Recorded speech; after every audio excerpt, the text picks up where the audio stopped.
আমার স্বামী মারা যাওয়ার পর বাড়িতে একজন পুরুষই ছিলেন। আমার শ্বশুর, যার নাম এখন আমি রমেশজি বলব। তিনি আমার খুব খেয়াল রাখতেন এবং প্রায়ই গভীর রাতে আমাকে তার ঘরে ডাকতেন। এক রাতে রমেশজি আমাকে তার ঘরে ডেকে বিছানার চাদর বদলাতে বললেন। আমি যখন ঝুঁকে কাজ করছিলাম, তিনি পেছন থেকে আমাকে ধরে ফেললেন। আমিও আমার স্বামী ছাড়া অনেক মাস ধরে একা ছিলাম এবং সেই মুহূর্তে আমি তাকে থামানোর চেষ্টা করিনি। সেই রাতে রমেশজি আমার সাথে সময় কাটালেন। পরের দিন আমার শাশুড়ি, যাকে আমি এখন মঞ্জু মা বলব, আমাকে ডাকলেন। বোমা, একটু জল আনো। তোমার শ্বশুর এসেছেন। তার কথা শুনে আমি আমার ঘর থেকে বেরিয়ে এলাম। আমি জানতাম না তিনি কোনো শ্বশুরের কথা বলছেন। কারণ আমার আসল শ্বশুর তো 3 বছর আগে মারা গেছেন। আমি রান্নাঘর থেকে জলের গ্লাস নিয়ে হলে পৌঁছলাম। সেখানে একজন ব্যক্তি বসেছিলেন যাকে শ্বশুরের বয়সের মনে হচ্ছিল না। আমি ভাবলাম হয়তো কোনো আত্মীয় হবে। আমি সেই ব্যক্তিকে বললাম, ভাইজা জল নিন। মঞ্জু মা হেসে বললেন, ইনি তোমার ভাইজা নন, তোমার শ্বশুর। আমি এক মুহূর্তের জন্য হতবাক হয়ে গেলাম। তিনি বললেন, ইনি আমার দূর সম্পর্কের ভাই অজয়। মঞ্জু মায়ের বয়স 55 বছর ছিল। কিন্তু সামনে বসে থাকা অজয়কে 35 বছরের মনে হচ্ছিল। তিনি বললেন, অজয় প্রথমবার আমাদের বাড়িতে এসেছে। তুমি একে আগে কখনো দেখনি। সে কিছু দিন আমাদের সাথে থাকবে কারণ শহরে তার কিছু কাজ আছে। আমি তার কথা মেনে নিলাম এবং নাস্তা তৈরি করার জন্য রান্নাঘরে চলে গেলাম। আজ শনিবার ছিল এবং আমি বাড়িতে ছিলাম। নইলে আমাকে রোজ সকালে স্কুলে যেতে হতো, যেখানে আমি শিক্ষিকা। রাতে যখন আমি আমার ছেলেকে, যার নাম এখন আমি রোহন বলব, ঘুম পাড়াচ্ছিলাম, আমার বারবার মনে হচ্ছিল যেন আমার ঘরে কেউ ঘুরছে। অবশেষে আমি উঠলাম এবং দরজা খুললাম। বাইরে সত্যিই কেউ ছিল এবং তিনি ছিলেন অজয়। আমাকে দেখে তিনি একটু ঘাবড়ে গেলেন। আমি জিজ্ঞেস করলাম, আপনার কিছু দরকার? তিনি বললেন, না, শুধু ঘুম আসছিল না, তাই এদিক ওদিক ঘুরছিলাম।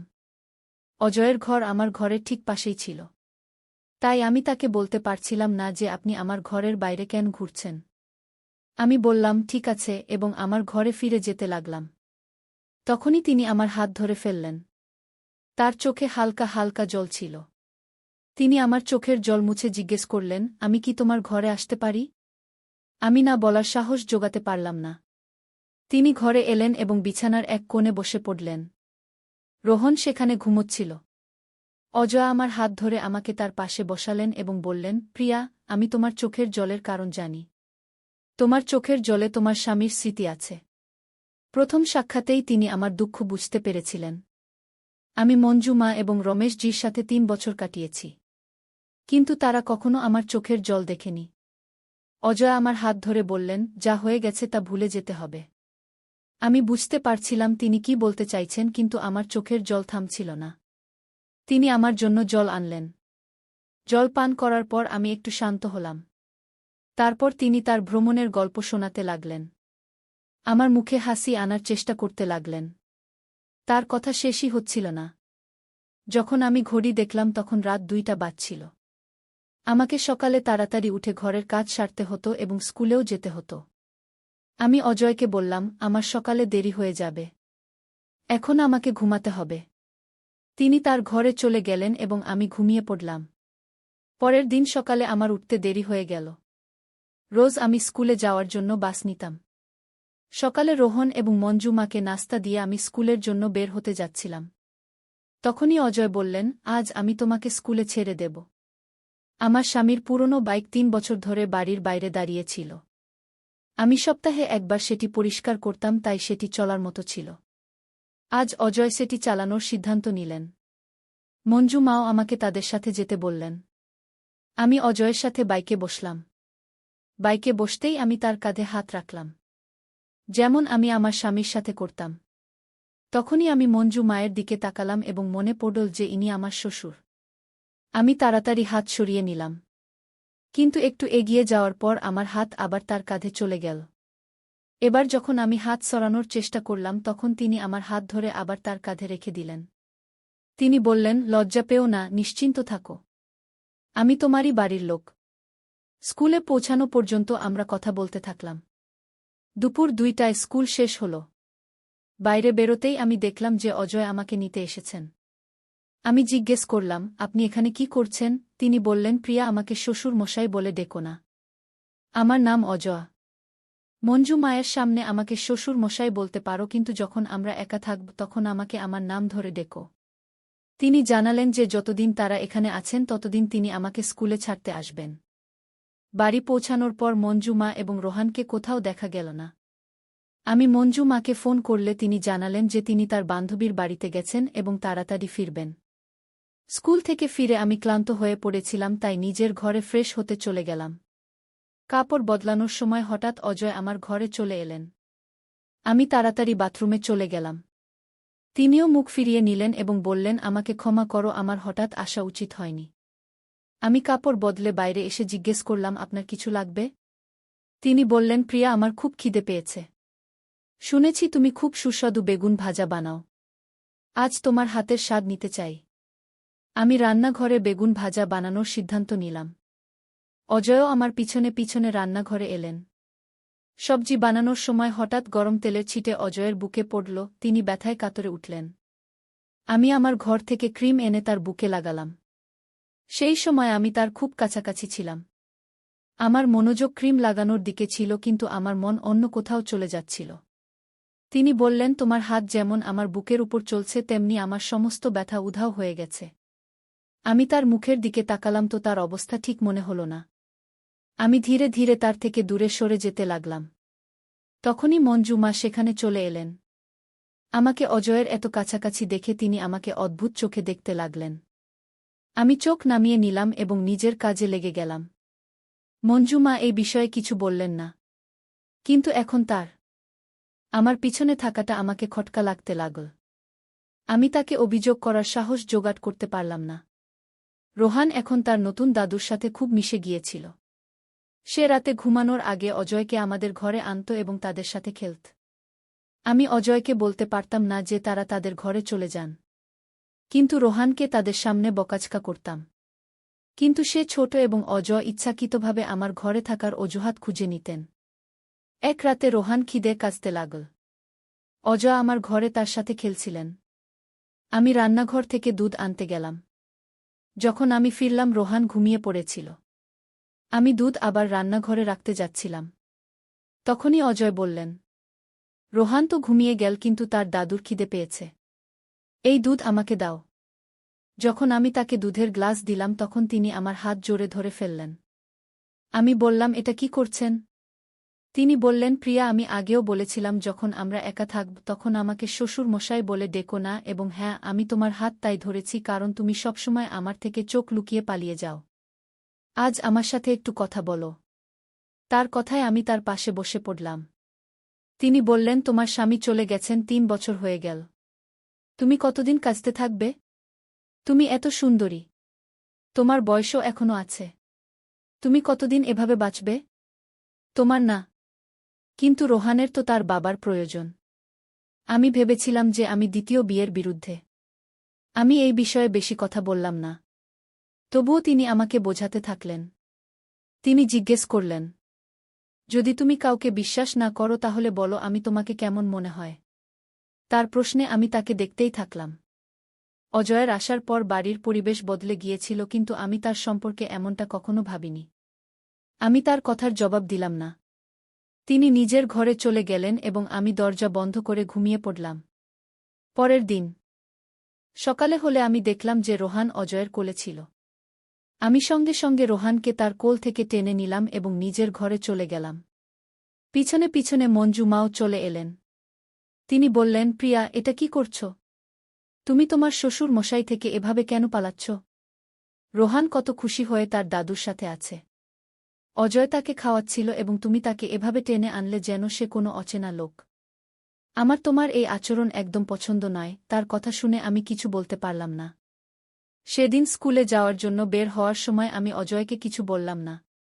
কিন্তু মঞ্জু মা কঠোরভাবে বললেন, তোমাকে বাসে যাওয়ার দরকার নেই। অজয় তোমাকে ছেড়ে দেবেন। আমি চুপচাপ অজয়ের সাথে বাইকে বসে পড়লাম। স্কুলে পৌঁছানোর সময় আমি চুপ ছিলাম। স্কুলের গেটে আমাকে ছেড়ে দিয়ে অজয় বললেন, প্রিয়া, তুমি কি আমার উপর রাগ করেছ? আমি তার দিকে তাকালামই না এবং স্কুলে চলে গেলাম। স্কুলে আমার বান্ধবী নেহা আমাকে বলল, প্রিয়া, গত কয়েকদিন ধরে আমি দেখছি অজয় তোমার সাথে কেমন কথা বলছে। তোমাকে স্কুলে ছাড়তে আসে। মনে হয় তার মনে তোমার জন্য কিছু বিশেষ আছে। আমি তার কথার উত্তর দিইনি। কিন্তু এই সব আমার কাছে অদ্ভুত লাগছিল। অজয়ের আমাদের বাড়িতে আসার আসল উদ্দেশ্য কী ছিল? এটা আমি বুঝতে পারছিলাম না। তার কথা বলার ধরন শ্বশুরমশাইয়ের মতো ছিল। কিন্তু তার চোখ আমার দিকে একজন পুরুষের মতো ছিল। পরের দিন স্কুলে একটি অনুষ্ঠান ছিল। আমার সেখানে যাওয়ার একদম মন ছিল না। সেদিন মঞ্জু মা তার বোনের সাথে বাজারে গিয়েছিল। আমার দুপুর 1:00টায় স্কুলে যাওয়ার কথা ছিল। কিন্তু আমার মুড ছিল না। নেহা বারবার ফোন করে আমাকে ডাকছিল। কিন্তু আমি তার ফোন কেটে দিয়ে আমার ঘর পরিষ্কার করতে লাগলাম। তখনই অজয় আমার ঘরে এলেন। তার হাতে একটি সুন্দর শাড়ি ছিল। তিনি শাড়িটি আমার হাতে দিয়ে বললেন, এটি পরে তৈরি হয়ে যাও। আমি তোমাকে স্কুলের অনুষ্ঠানে ছাড়তে আসব। আমি বললাম, আমার কোথাও যেতে হবে না। আপনি কে এটা ঠিক করার যে আমার কোথায় যেতে হবে? তিনি বললেন, তোমার কথা ঠিক। আমি এটা বলি না যে তুমি কি করো। কিন্তু আমি চাই যে তুমি কখনো নিজের জন্য সাজো। আজ নিজেকে সাজিয়ে দেখো। তুমি আরও সুন্দরী লাগবে। তার কথায় আমার মুখে এত প্রভাব পড়ল যে আমি সেই শাড়ি পরে তৈরি হয়ে গেলাম। যখন আমি তৈরি হয়ে দরজা খুললাম তখন অজয় বাইরে দাঁড়িয়েছিলেন। তিনি আমার হাত ধরে আমাকে ঘরে নিয়ে যাওয়ার চেষ্টা করলেন। তিনি নিজের হাতে আমাকে লিপস্টিক লাগিয়ে বললেন, এই নীল রং তোমার উপর খুব মানাচ্ছে কি। তখনই মঞ্জু মা রোহনের সাথে ঘরে এসে গেলেন। আমাকে রঙিন পোশাকে দেখে তিনি আমার প্রশংসা শুরু করে দিলেন। আগে তিনি আমাকে সাদাসিধা থাকতে বলতেন, কিন্তু আজ আমি অজয়ের কথা কিভাবে মেনে নিলাম এটা আমি বুঝতে পারলাম না। অজয় আমাকে বাইকে করে স্কুলে ছাড়তে এলেন। আমার কিছু বান্ধবী অজয়কে আমার স্বামী ভাবছিল এবং বলছিল যে আমাদের জুটি খুব ভালো লাগে। এটা শুনে অজয়ের মুখে খুশি ছিল। কিন্তু আমি সবাইকে পরিষ্কার বলে দিলাম, ইনি আমার স্বামী নন, আমার শ্বশুরমশাই। এটা শুনে সবাই অবাক হয়ে গেল। অনুষ্ঠানের পর অজয় আমার সাথেই রইলেন। বাড়ি ফেরার সময় বাইকে আমার হাত অজান্তেই তার কাঁধে চলে গেল। অর্ধেক রাস্তা পর্যন্ত আমার হাত সেখানে রইল। হঠাৎ আমার হুঁশ এল এবং আমি হাত সরিয়ে নিলাম। আমার বুঝতে পারছিলাম না যে আমার এমন কেন মনে হল। বাড়ি পৌঁছতেই মঞ্জু মা রোহনকে নিয়ে বাজারে গিয়েছিল। আমি জানতাম যে তারা অন্তত 2 ঘন্টা ফিরবে না। আমি অজয়কে আমার ঘরে ডাকলাম এবং আমার ব্লাউজের দড়ি খুলতে তার সাহায্য চাইলাম।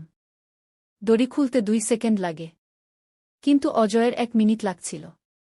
আমি তার মুখ দেখলাম এবং তার হাত ধরে নিলাম।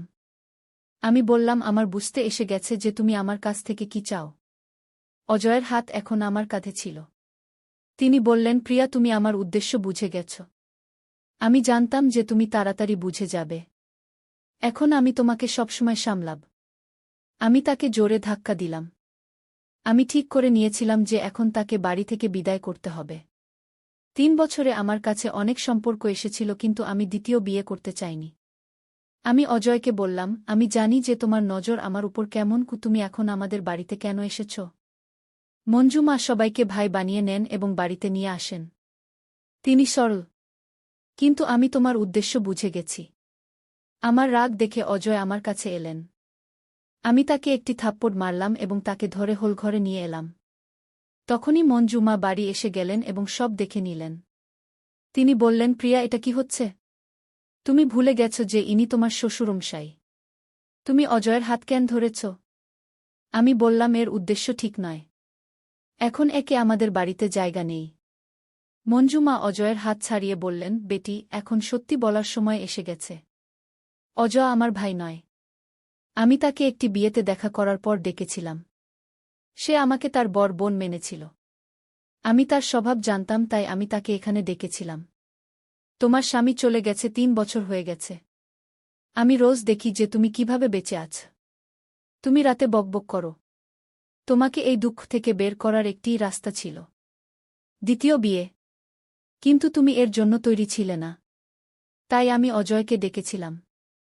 আমার মনে হয়েছিল যে তার সাথে থেকে তোমার মন বদলে যাবে। কিন্তু তুমি এখনও নিজের মনকে কঠিন করে রেখেছ। অজয় বললেন, প্রিয়া, আমি তোমার সৌন্দর্যের জন্য নয়, তোমাকে ভালোবাসি। আমি রোহনের সাথে খুব সংযুক্ত হয়ে গেছি।